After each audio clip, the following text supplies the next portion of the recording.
Salut bien-aimés dans le Seigneur, je suis votre serviteur l'apôtre Abel Racheté et je suis dans la joie de vous apporter la parole de Dieu en ce jour. J'espère que ce thème que nous avions commencé la fois dernière va continuer à nous bénir et surtout à nous éclairer. Vous savez que nous avions commencé un thème intitulé « La doctrine du salut » et je parlais suffisamment en ce qui concerne le salut et quelles sont ses implications. Aujourd'hui, je vais parler de l'assurance du salut. Lorsqu'on parle de l'assurance, c'est tout simplement la garantie que nous avons ou que le Seigneur nous donne, la preuve que le Seigneur nous donne que nous avons été sauvés parce qu'il nous a donné sa vie. Alors, lorsque vous croyez au Seigneur Jésus, vous devez avoir l'assurance de votre salut. Vous ne devez pas douter parce que l'assurance que Dieu vous donne, c'est ça la garantie, la certitude de la réalité de la vie nouvelle que vous avez reçue en Jésus-Christ qui vous donne directement accès à la vie éternelle ou au salut éternel. Parce que la Bible dit, car Dieu a tant aimé le monde qu'il a donné son Fils unique, dans Jean chapitre 3 verset 16, la Bible dit, car Dieu a tant aimé le monde qu'il a donné son Fils unique, afin que quiconque croit en lui ne périsse point, mais qu'il ait la vie éternelle. Vous voyez, lorsque nous croyons au Seigneur Jésus-Christ, Dieu nous donne la vie éternelle. Ce n'est pas une vie temporelle, c'est une vie éternelle. C'est une vie, lorsque vous la recevez, elle devient permanente en vous. 1 Jean chapitre 5, verset 11 à 13, la Bible dit ceci. Et voici ce témoignage, c'est que Dieu nous a donné la vie éternelle et que cette vie est en son Fils. Celui qui a le Fils a la vie. Celui qui n'a pas le Fils n'a pas la vie. Je vous ai écrit ces choses afin que vous sachiez que vous avez la vie éternelle, vous qui croyez au nom du Fils de Dieu. Lorsque nous avons reçu le Seigneur Jésus-Christ, Dieu nous a donné pas l'argent, il nous a donné la vie éternelle. Et lorsque nous avons la vie éternelle, c'est-à-dire cette vie est ancrée en nous, cette vie est en nous. La condition tout simplement pour avoir cette vie, il faut croire au Seigneur Jésus. Vous devez l'accepter dans votre cœur et vous devez croire que vous êtes sauvés. Parce que vous vous rappelez lorsque vous lisez Actes des Apôtres chapitre 16, quand Silas et Paul ont été délivrés, et que le geôlier a demandé qu'est-ce qu'il devrait faire pour être sauvé, on lui a dit tout simplement de croire au Seigneur Jésus-Christ. C'est-à-dire, vous ne devez jamais douter de votre salut. C'est ça l'assurance. L'assurance, c'est éloigner tout doute. Vous ne devez pas remettre en question, vous ne devez pas remettre en cause votre salut parce que Christ est mort à la croix et il a payé le prix de notre salut. Alors nous devons tout simplement avoir la certitude, la foi, la confiance, l'assurance que nous sommes sauvés et que nous ne pouvons pas perdre ce salut si nous nous sommes bien repentis. Vous voyez? Alors, il est important de savoir cela. Alors, quelle est la base de cette assurance? Pourquoi nous devons avoir cette assurance? Parce que ça doit avoir un fondement que j'appelle la base. La base de notre assurance est que d'abord, Dieu est amour. C'est-à-dire, Dieu nous a aimés. La base, c'est l'amour de Dieu. Dieu nous a aimés, comme je venais de lire dans Jean chapitre 3, verset 16, « Car Dieu a tant aimé le monde qu'il a donné son Fils unique. » C'est l'amour de Dieu qui a pourvu au salut. Le salut a comme soubassement, a comme fondement l'amour de Dieu. Afin que quiconque croit en lui ne périsse point, mais qu'il ait la vie éternelle. Cette vie éternelle qui est le résultat de notre salut ou qui est le fruit de notre salut.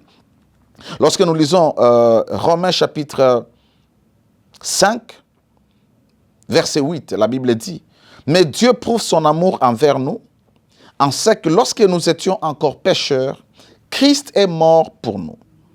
À plus forte raison donc, maintenant que nous sommes justifiés par son sang, serons-nous sauvés par lui de la colère. » Nous avons cru au Seigneur. Dieu nous a aimés avant que nous puissions croire au Seigneur Jésus-Christ. Nous ne sommes pas chrétiens. Dieu ne nous aime pas parce que nous sommes chrétiens. Dieu nous aime parce que nous sommes des humains. Il aime la race humaine.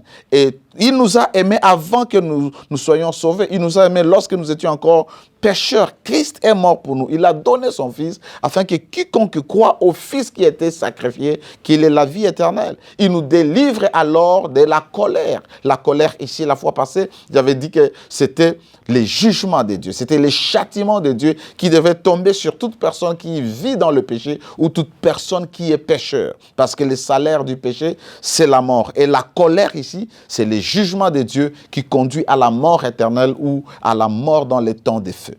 Romains, lorsque nous lisons Romains chapitre 8, verset 38, la Bible dit « Car j'ai l'assurance que ni la mort, ni la vie, ni les anges, ni les dominations, ni les choses présentes, ni les choses à venir, ni les puissances, ni la hauteur, ni la profondeur, ni aucune autre créature ne peut nous séparer de l'amour de Dieu manifesté en Jésus-Christ notre Seigneur. » Dieu nous a aimés et il n'y a aucune chose qui peut nous empêcher et qui peut se mettre entre l'amour de Dieu et nous. Dieu nous a aimés, il n'y a aucune chose, que ce soit les puissances des cieux, que ce soit les forces spirituelles, que ce soit le problème que nous pouvons traverser. Lorsque vous lisez tous les chapitres, vous allez comprendre qu'il n'y a rien qui puisse nous séparer de l'amour de Dieu. Et c'est cet amour qui a été la base de notre salut. Alors ce ne sont pas des hommes qui peuvent faire que vous puissiez perdre votre salut. C'est pourquoi vous devez avoir l'assurance parce que Dieu vous a aimé. Lorsque Dieu vous a aimé, vous devez savoir que vous êtes déjà sauvés. Deuxième chose, au-delà de l'amour de Dieu, c'est que nous avons la vie éternelle. Non seulement Dieu nous a aimés, le fondement ou la base de notre assurance, c'est que lorsque nous avons reçu Jésus-Christ, nous avons au fait reçu la vie éternelle, qui n'est pas une vie éphémère comme la vie humaine, qui est la vie même de Dieu, la vie éternelle, qui met en nous l'immortalité.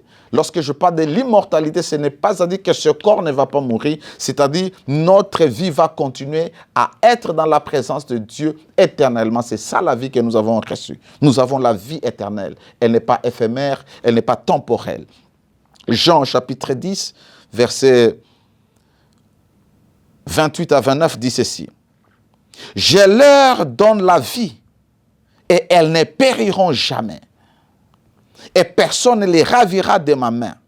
Mon Père qui me les a donnés est plus grand que tous et personne ne peut les ravir de la main de mon Père. » Lorsque nous avons reçu ou cru au Seigneur Jésus-Christ, qu'est-ce que Dieu a fait? Il nous a posé entre ses mains. Notre sécurité, notre garantie, c'est que nous sommes entre les mains de notre Père. C'est ça que le Seigneur est en train de dire. Il nous a donné la vie éternelle et nous ne périrons jamais. Nous n'allons pas connaître la deuxième mort. Nous n'allons pas connaître la mort dans les temps de feu. Nous n'allons pas connaître les jugements éternels.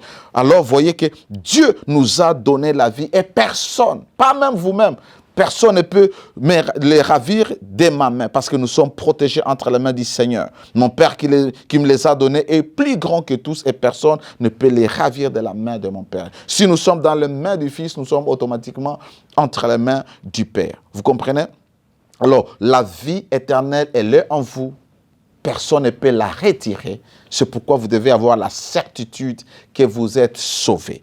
Pour cela, vous ne devez pas vous posez des questions. Vous ne devez pas douter. Est-ce que je suis sauvé? Est-ce que j'irai au ciel? Est-ce que je passerai l'éternité avec Dieu? Non, vous devez croire. C'est ça l'assurance. Vous devez croire que vous êtes sauvé et cette vie ne peut pas vous quitter. Je sais qu'il y a des questions que nous pouvons nous poser. Alors, il fallait d'abord que je pose ce fondement. Alors, il y a 3 questions majeures au milieu des chrétiens. Il y a des questions que les chrétiens se posent. Alors, je voulais répondre à cela pour nous donner la lumière. Si nous avons cette vie éternelle, est-ce que nous pouvons la perdre?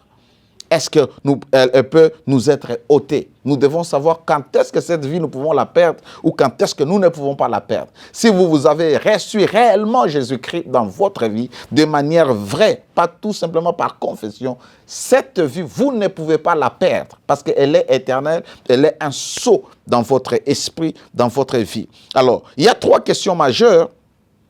Nous savons que l'assurance nous garantit la sécurité éternelle. Alors, il y a 3 questions majeures que les chrétiens se posent toujours et j'aimerais répondre. La première question est qu'un chrétien peut-il perdre le salut?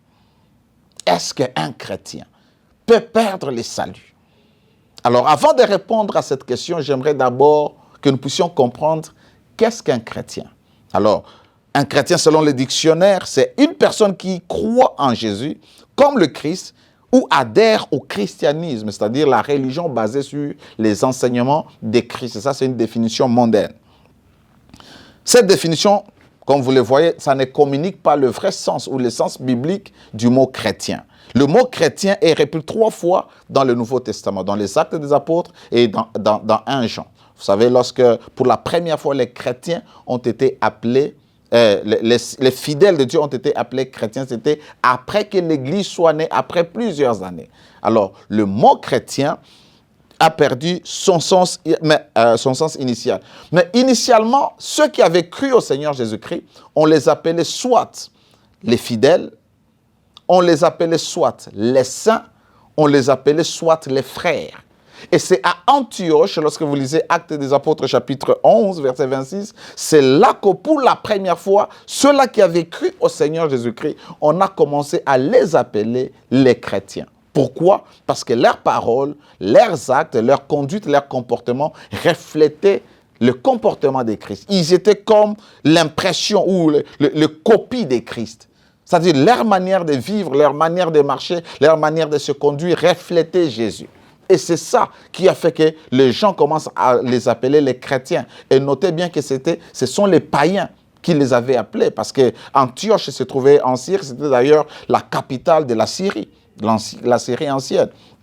Vous voyez? Alors, il est important de savoir qui est un chrétien. Ce n'est pas tout simplement quelqu'un qui va à l'église. Ce n'est pas tout simplement quelqu'un qui grandit dans une maison de serviteurs de Dieu. C'est-à-dire, un chrétien, ce n'est pas une personne qui a été élevée dans une famille chrétienne. Ce n'est pas une personne dont les parents sont serviteurs de Dieu. J'ai mes enfants, il y en a qui ont reçu Jésus, d'autres n'ont pas encore reçu Jésus.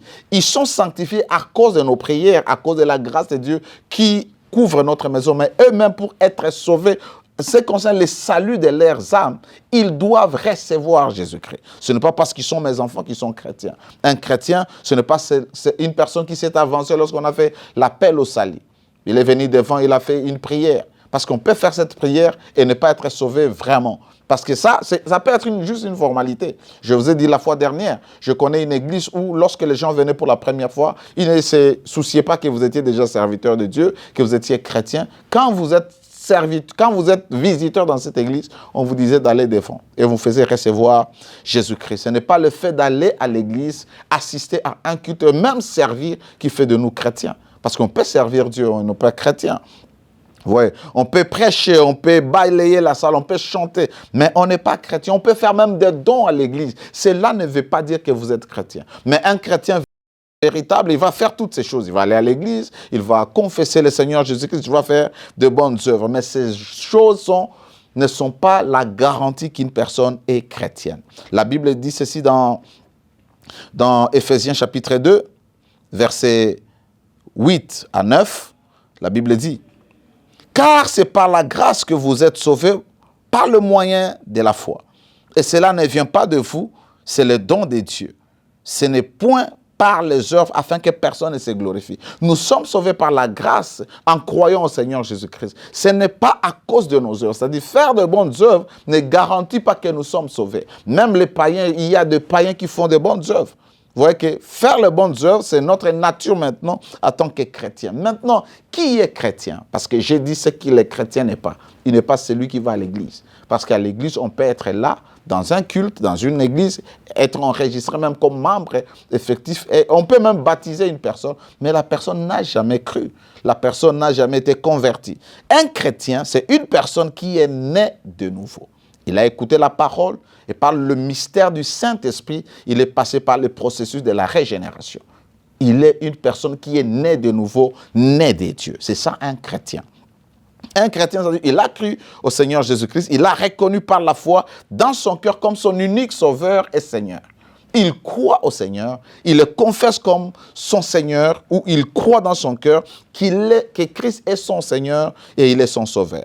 C'est un chrétien, c'est une personne qui s'est repentie de ses mauvaises voies, c'est-à-dire de ses péchés. Il s'est repenti et s'est converti pour marcher en nouveauté de vie. Lorsque vous avez reçu Jésus, lorsque vous avez reçu la vie éternelle, vous devez maintenant être converti, changé. Une des choses que la vie éternelle fait dans une personne, c'est que lorsqu'elle entre, elle neutralise la nature humaine, la nature pécheresse. Et vous commencez à vivre la vie de Dieu.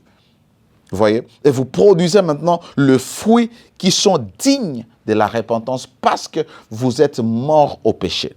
Un chrétien, il manifeste les caractères de Christ et les valeurs du royaume dans sa vie. Vous voyez? C'est ça qu'on appelle les valeurs chrétiennes.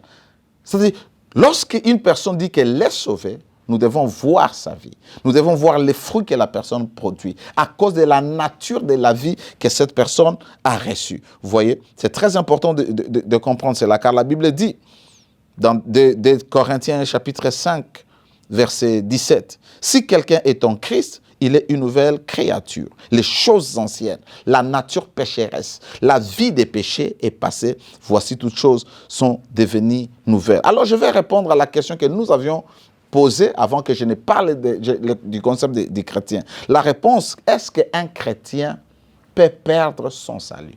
La réponse est non. Un chrétien authentique, pas celui qui va à l'église, pas celui qui est chrétien de nom, un véritable chrétien qui s'est repenti, qui a reçu la vie de Dieu, qui a cru au Seigneur Jésus et qui manifeste le caractère de Jésus, ne peut pas perdre son salut. C'est impossible parce que la vie qu'elle a ne peut pas être ôtée. La vie éternelle, pour que cette personne perde le salut, Dieu doit enlever cette vie.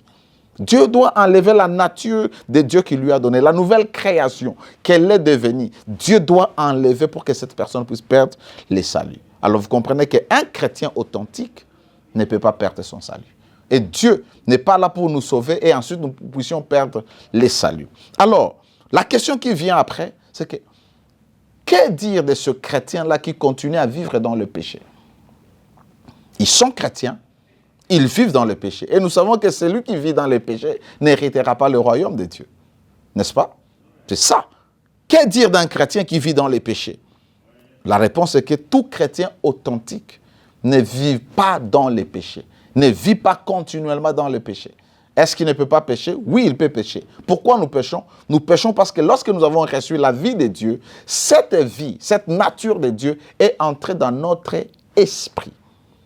Et l'homme, vous savez qu'il est tripartite. Il a trois parties. Il a l'esprit, l'âme et le corps. La vie de Dieu, la nouvelle création, c'est notre esprit. Mais nous vivons dans un corps qui possède une âme. Et cette âme, c'est ce que la Bible appelle, nous savons que l'âme, c'est le siège de nos émotions, de notre volonté, c'est le siège de nos sentiments. Mais n'oubliez pas que l'âme est le siège du péché. Le péché réside dans l'âme. Et là, l'âme n'est plus appelée l'âme, il est appelé la chair. Et c'est là qu'il y a les désirs. Et ce que nous devons faire, nous devons soumettre notre âme à l'influence de la parole de Dieu pour qu'il soit sanctifié par la parole. Lorsque Jésus est en train de dire, Père, sanctifie-les par ta vérité, ta parole est la vérité, c'est la parole qui sanctifie, qui nous rend encore purs, qui purifie notre âme de ses désirs, de ses mauvaises intentions, de toutes ses convoitises. Vous voyez? Alors, un chrétien, il a son âme. Lorsque nous péchons, nous ne péchons pas parce que nous sommes pécheurs, parce que Jésus nous a délivrés de ces statuts-là. Nous péchons parce que nous possédons la chair.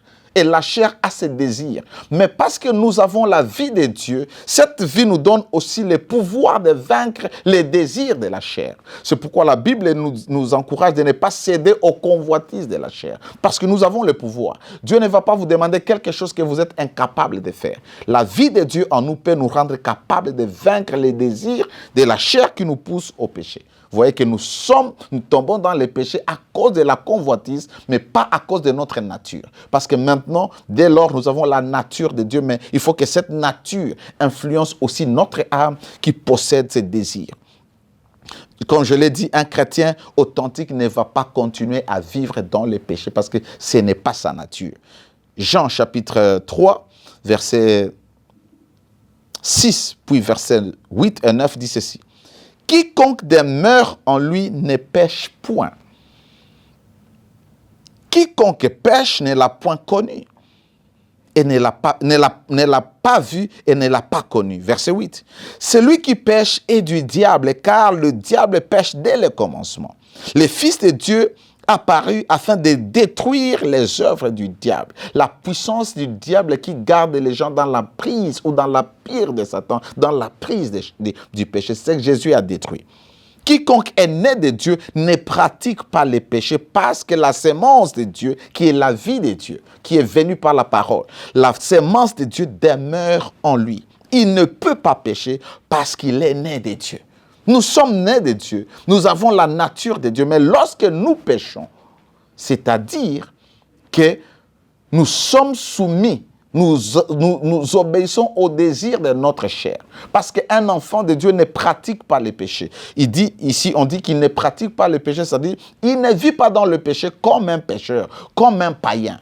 Vous savez, avant, on pouvait se réveiller le matin et faire tout ce qu'on voulait. On pouvait être conduit par nos désirs. Mais maintenant, là, tout ce que nous avons comme désir, tout ce que nous avons à faire, nous l'amenons toujours à la lumière de la parole de Dieu. Dois-je faire ceci? Vous voyez, vous ne pratiquez plus les péchés. Vous ne vous réveillez pas le matin parce que vous avez perdu votre argent et aller chez les féticheurs. Vous voyez, mais avant, les gens pouvaient aller facilement chez les féticheurs. Pour trouver un travail, on doit aller chercher les fétiches pour se protéger. Mais maintenant, on ne fait plus ces choses. On allait dans le bois, vivre dans le péché. On ne fait plus ces choses. Pourquoi? À cause de la sémence de Dieu que nous avons reçue. Mais avant, ce n'était pas le cas. Parce que la vie de Dieu en vous a la capacité de vous donner de résister à ces choses. Mais Pierre est en train de dire, mais lorsque, petits enfants, rappelez-vous que lorsque vous péchez, il va vous arriver de pécher à cause de désir de votre corps, à cause de la convoitise, vous cédez à la convoitise. Il dit ceci, lorsque vous avez péché, rappelez-vous que vous avez un avocat. Et si vous avez péché, vous devez confesser. Il dit, si nous confessons nos péchés, il est fidèle et juste pour nous les pardonner. Nous ne sommes pas des anges, nous ne sommes pas des extraterrestres. Tant que nous sommes dans ce corps, il y aura le désir de tomber, il y aura le désir de pécher. Et si nous ne résistons pas, à cause de la nature que nous avons, nous allons succomber. Et qu'il vous est arrivé, lorsqu'il vous est arrivé de succomber ou de tomber, la première chose, c'est que vous devez rentrer auprès du Père et demander pardon. C'est que les païens ne peuvent pas faire. Ceux-là qui pratiquent les péchés ne peuvent pas faire. Ils vivent dans les péchés, c'est normal et la vie va ainsi. Alors, Romains, c'est un long texte, mais je vais sauter quelques versets. Alors, vous allez lire Romains à la maison, parce que vous avez assez de temps. Romains 6, 1 à 2, et puis 15 à 22. Mais la dernière partie, je vais sauter quelques versets. Je vais lire les versets 15, 18 à 19, et puis je vais lire les versets 21 à 22. La Bible dit, Romains 6, 1 à 2, « Que dirons-nous donc? Demeurions-nous dans le péché, afin que la grâce de Dieu abonde? » Loin de là, c'est-à-dire, pas question, non. Nous qui sommes morts au péché, comment vivons-nous encore dans le péché? C'est-à-dire, lorsque nous avons reçu Jésus, nous sommes morts au péché. Par conséquent, nous ne pouvons plus continuer à vivre dans le péché. C'est pourquoi nous disons qu'un chrétien authentique ne peut pas vivre continuellement dans le péché. Verset 15. Quoi donc? Pécherons-nous parce que nous sommes non sous la loi, mais sous la grâce? Loin de là. Le verset 18 dit ceci. Ayant été affranchis du péché, délivré du péché, rendu libre du péché, vous êtes devenus esclaves de la justice, de la vie pieuse, de la vie juste de Dieu. Je parle à la manière des hommes, à cause de la faiblesse de votre chair. C'est là que j'ai dit, nous sommes les enfants de Dieu, nous avons la vie de Dieu, mais nous avons la chair. Cette chair a ses faiblesses, et ces faiblesses, c'est ce qu'on appelle la convoitise ou les désirs de la chair. Et vous savez que lorsque vous marchez selon les désirs de la chair, vous n'allez pas marcher dans la justice de Dieu. Vous allez marcher comme un chrétien charnel. Vous voyez, il dit, ayant été affranchis du péché, vous êtes devenus esclaves de la justice. Je parle à la manière des hommes à cause de la faiblesse de votre chair. De même donc, vous avez livré vos membres comme esclaves à l'impureté. Avant le Seigneur, nous livrons nos membres comme des esclaves à l'impureté et à l'iniquité pour arriver à l'iniquité. Ainsi maintenant, livrez vos membres comme esclaves à la justice pour arriver à la sainteté. Les enfants de Dieu, les chrétiens authentiques, ils marchent dans la sainteté. Leurs membres, leurs désirs, ils les amènent à la place de la purification. C'est pourquoi je dis qu'un chrétien véritable ne vit pas dans le péché. C'est lui qui continue à vivre dans le péché, c'est-à-dire il n'a pas compris la réalité de la vie que cette personne a reçue. Verset 21 dit, « Quels fruits portez-vous alors? Des fruits dont vous rugissez aujourd'hui, les fruits du péché, car la fin de ces choses, c'est la mort. » Les fruits du péché conduisent toujours à la mort. Mais maintenant, étant affranchis du péché et devenus esclaves de Dieu, vous avez pour fruit la sainteté, pour la fin, la vie éternelle. Un enfant de Dieu, il a conscience de la vie éternelle, par conséquent, de la vie éternelle qu'il porte et la vie éternelle qu'il doit vivre avec le Seigneur. Alors pour cela, il doit marcher dans la sainteté. Un enfant de Dieu ne marche pas dans les péchés. Alors l'assurance du salut éternel n'est pas une licence. Le fait que nous savons que nous ne pouvons pas perdre le salut, ce n'est pas une licence pour vivre dans le péché. Vous voyez? Parce que si vous vivez dans le péché, Jésus a dit, je suis le cep et vous êtes les sarments. Il continue l'histoire, il dit, toute branche qui est attachée à moi et qui ne porte pas le fruit de la sainteté, de la justice, de la vérité, de la pureté, sera coupée. Vous ne pouvez pas servir Dieu. Vous ne pouvez pas prétendre que vous êtes enfant de Dieu. Et vous vivez votre vie comme un païen. Non. Là, l'assurance du salut, ne vous séduisez même pas. Et il y aura beaucoup de gens qui vont prêcher là dehors pour dire non, un chrétien, il peut vivre dans le péché, il est déjà sauvé. Non, je vous assure, bien-aimé dans le Seigneur, à la lumière de la parole de Dieu. Celui qui vit dans le péché, il n'est pas né de Dieu. Celui qui vit dans le péché, il sera ôté de la présence de Dieu. Il dit, tout arbre qui ne porte pas les bons fruits sera coupé et jeté dans le feu. C'est une métaphore, c'est-à-dire une personne qui est attachée au Christ et qui ne produit pas la vie de Dieu, les fruits dits de la repentance, il sera ôté et jeté dans le feu. Et le feu symbolise le jugement de Dieu. Alors vous voyez, ne vous soyez pas séduits. Jésus est le cep. Il a continué à dire, beaucoup me diront ce jour-là, Seigneur, nous avons prêché en ton nom, nous avons chassé les démons, nous avons guéri les malades en ton nom. Mais pourquoi tu nous rejettes? Qu'est-ce qu'il a dit? Éloignez-vous de moi, je ne vous ai jamais connu, vous qui commettiez l'iniquité. Il continue à vivre dans les péchés, mais en train de prêcher, en train de prophétiser, en train de servir Dieu. Celui qui vit dans les péchés, il va perdre le salut qu'il a reçu. À moins que la personne est tout simplement, comme je l'ai dit, la personne s'est avancée à l'église, enregistrée dans une liste, zélé pour le Seigneur, on lui donne les responsabilités, commence à servir et les gens ne sont pas vraiment convertis. Parce que lorsqu'on est converti, on doit voir les changements. La dernière question pour terminer est que dire d'un chrétien qui rejette la foi ou qui renie Jésus? Une personne qui dit, bon, moi, à partir d'aujourd'hui, je rejette la foi, je ne suis plus chrétien, j'embrasse une autre religion ou je deviens païen. C'est-à-dire cette personne tout simplement n'avait pas reçu. Parce que je vous ai dit, lorsque vous avez la vie éternelle, même le Père ne peut plus l'enlever. Parce qu'il dit, personne ne vous enlèvera ce que le Seigneur vous a donné. Il nous a donné la vie éternelle. Personne ne peut rejeter la vie éternelle. Si elle est en toi, ça ne dépend plus de toi. Ça dépend de Dieu et ça t'influence. 1 Jean, l'apôtre Jean est en train d'écrire. 1 Jean chapitre 2, verset 19, il dit, ils sont sortis du milieu de nous, mais ils n'étaient pas de nôtres. Le fait que les frères et sœurs soient dans une église ne veut pas dire qu'ils sont avec nous. Et nous savons qu'il y a dans les églises, il y a beaucoup de choses qui se passent. Je ne pense pas qu'il y a une seule église où tout le monde est saint. On peut y avoir quelques personnes, mais la plupart ne sont pas encore sauvés, ne sont pas encore transformés. Ils se sont avancés, ils ont confessé Jésus, mais allez voir leur vie, les relations avec les voisins, avec les frères et sœurs. Non, vous allez dire, non, ces gens se comportent comme des païens. Et des gens méprisent même le nom de Dieu à cause de notre conduite, à cause de notre comportement. Et ceux qui doivent nous témoigner, ce n'est pas l'Église, c'est dans notre famille. Là où on doit témoigner que vous êtes chrétien, c'est dans votre famille. Voyez? Alors, il est important de savoir que lorsque nous avons reçu le Seigneur, nous avons la vie éternelle. Il dit, ils sont sortis du milieu de nous. Ils étaient avec nous, mais nous réalisons qu'ils n'étaient pas de nôtres.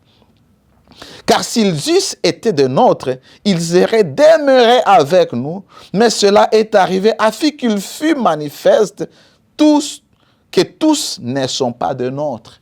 Tous ceux qui se disent chrétiens ne sont pas chrétiens.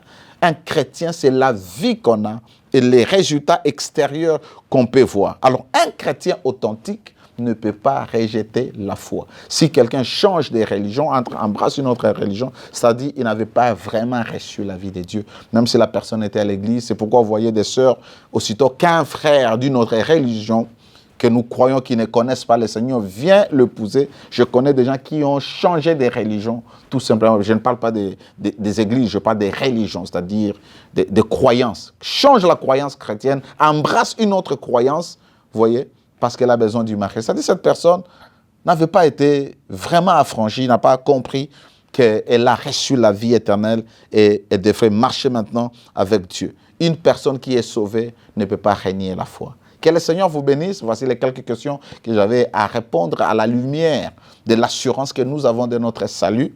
Parce que vous savez que lorsque nous sommes sauvés pour l'éternité. Mais cela, cette vie de Dieu que nous recevons doit être prouvée par ce que nous faisons, par ce que nous disons. Alors cela va prouver que réellement nous sommes chrétiens et que cette vie de Dieu est en train d'agir en vous. Que Dieu vous bénisse. Je suis votre serviteur, l'apôtre Abel Racheté de l'église Impact Word Ministries. Continuez à nous suivre sur cette chaîne et aussi vous pouvez nous contacter directement à partir de ce numéro qui s'affiche au bas de votre écran. Que la paix de Dieu règne dans vos maisons et dans vos vies.